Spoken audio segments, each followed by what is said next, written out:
Zéline Nayo, ma soeur, j'espère que tu vas bien. Je voudrais te rassurer que le Togolais est très émotif. Et le Togolais a tout politisé, même la culture. Dans notre pays, c'est la culture qui normalement devait prendre le devant comme en Côte d'Ivoire, mais ici, c'est la politique qui définit la culture. Et chaque chose que nous faisons, même en culture, les gens pensent que c'est la politique. Vous voyez comment les gens vous parlent, madame. Mais moi, je vais vous faire une vidéo objective. Je ne suis pas contre que vous veniez au Togo faire votre concert, c'est quand même votre carrière. Mais le Togolais voit politique partout. Même si vous pissez, en ce moment, vous ne pissez pas bien, ils vont dire c'est politique. Même si vous ne vous asseyez pas bien, ils vont dire politique.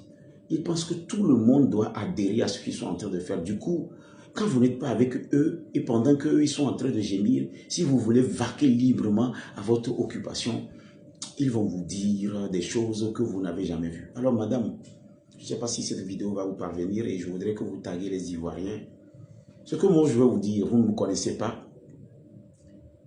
Sachez très bien que quand le Togolais décide de faire quelque chose, il le fait.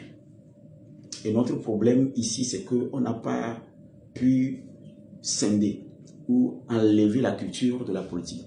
Sinon, vous aurez pu venir faire votre concert. Parce que vous venez chanter sur un événement culturel, Evala.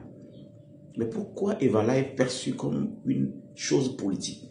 C'est compte tenu de la manière dont c'est organisé. Compte tenu du fait que tous les dirigeants se retournent, les ministres se retournent là-bas. Le Nord est en ébullition. Donc, on se dit que c'est pour le gain de sympathie du chef de l'État que vous allez là-bas. Normalement, ça ne devait pas être comme ça. Dans un pays de droit, on doit pouvoir scinder les choses. Mais c'est ça, le Togo. Le Togo, on n'a pas mis l'accent sur la culture.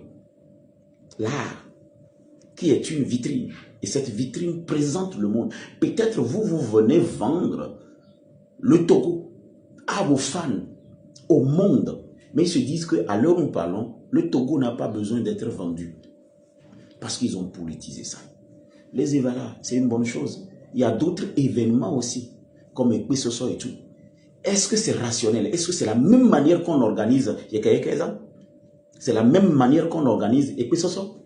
C'est la même manière qu'on organise la fête des Inam? Est-ce que c'est la même manière qu'on organise les autres fêtes? C'est tout le problème. C'est les réformes que nous demandons. Et ces réformes, si on arrive à faire ces réformes, qui va dire que Evala est politisé, que c'est pour le gain de sympathie? Je pense qu'on est dans un Togo nouveau. Et j'estime qu'un jour, ils vont nous comprendre. Donc, madame, vous avez le choix. Vous venez, vous prenez vos coups, ou bien vous arrêtez et puis vous continuez. Comme vous